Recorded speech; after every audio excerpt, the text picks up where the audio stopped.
Hi guys, today we will talk about how to turn off WeChat ad on your WeChat app. We will go to turn off this mark on know how you can do that on your WeChat app. All you have to do, you just go down here, you click here on me, then it's going to take you to next window here, and you just click here on settings.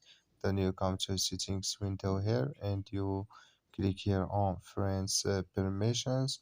Then you come to next window here, and you just click come here to methods for friending me. You will click and you come here to watch it.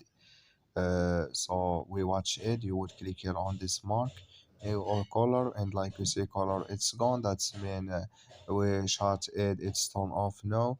So that's all you have to do to turn off this mark on your WeChat app.